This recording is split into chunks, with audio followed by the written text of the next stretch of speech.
Hi friends, welcome to my channel. இன்னைக்கு கத்திரிக்காயும் கொண்டைக்கடலையும் வச்சு தான் ஒரு காரக்குழம்பு ரெசிபி பார்க்க போறோம். அதுக்கு என்னென்ன தேவையான பொருள் பார்த்தலாம். ஒரு மீடியம் சைஸ் வெங்காயம், ஒரு மீடியம் சைஸ் தக்காளி, ஒரு 7-8 சின்ன வெங்காயம், 2 சில்லு தேங்காய் பத்தை, ஒரு கொத்து கருவேப்பிலை, தாளிக்கிறதுக்கு வடகம். இது வீட்டிலே பண்ணது தான். 10-15 பல்லு பூண்டு. கொண்டைக்கடலை பார்த்தீங்கன்னா ஓவர் நைட்டு ஊற வச்சு வேக வச்சுருக்கேன். புளி லெமன் சைஸ் எடுத்து கரைச்சி ரெடியாக வச்சுருக்கேன். இதெல்லாம் கட் பண்ணிவிட்டு வந்து காமிக்கிறேன். இப்போ மண் சட்டி வச்சுருக்கேன். அடுப்பு பற்ற வச்சாச்சு. இதுக்கு நல்லெண்ணெய் தான் சூப்பராக இருக்கும். தாராளமாக நல்லெண்ணெய் ஊற்றிக்கலாம்.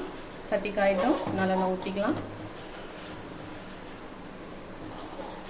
சட்டியில் செய்யும் போது தான் அதனோட வாசனையும் டேஸ்ட்டும் ரொம்ப நல்லாயிருக்கும்.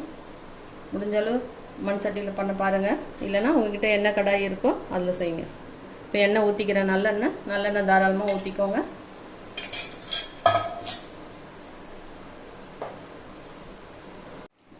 எண்ணெய் காஞ்சிருச்சு. வடகம் போட்டுக்கலாம்.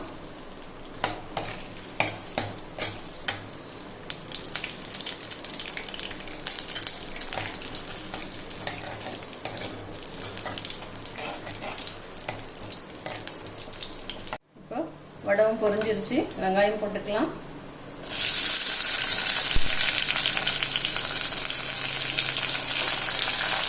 வெங்காயம் வதங்கட்டும். அடுத்து பூண்டு போட்டுக்கலாம்.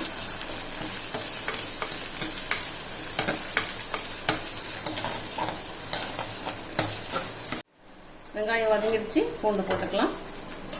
பூண்டு கருவேப்பிலை ரெண்டுமே ஒன்றா போட்டுக்கிறேன்.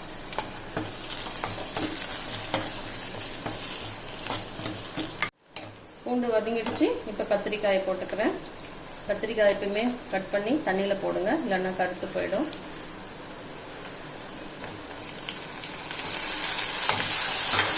இது கொஞ்சம் ஓரளவு வதங்கட்டும்.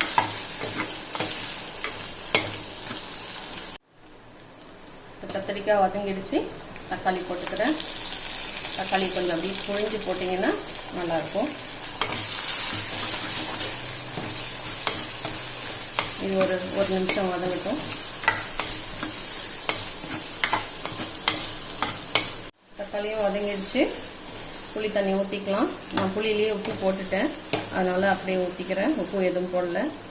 டேஸ்ட்டு பார்த்துட்டு போட்டுக்கலாம். இது கூடவே மிளகாத்தூள் ஆட் பண்ணிக்கிறேன். இது வீட்டில் அரைச்ச சாம்பார் பொடி தான். நான் சாம்பார் பொடி தான் எல்லாத்துக்குமே யூஸ் பண்ணுவேன். ஒரு 2 ஸ்பூன் அளவுக்கு போட்டுக்கிறேன். இது நல்லா பச்சை வாசனை போகிற அளவுக்கு கொதிக்கட்டும். இப்போ நல்லா கொதிச்சிருச்சு. கத்திரிக்காயும் வெந்துருச்சு. இப்போ கொண்டைக்கடலையும் அதனோட சேர்ந்து தண்ணியும் போடுறேன். அப்போ தான் ரொம்ப டேஸ்ட் நல்லாயிருக்கும். அந்த தண்ணி ஃப்ளேவர் நல்லாயிருக்கும். அதனோட சேர்த்து சாப்பிடும்போது கொஞ்சம் தேங்காயும் அரைச்சி ஊற்றிக்கிறேன். தேங்காயும் இதோட சேர்த்துக்கிறேன். ரொம்ப டேஸ்டியாக இருக்கும்.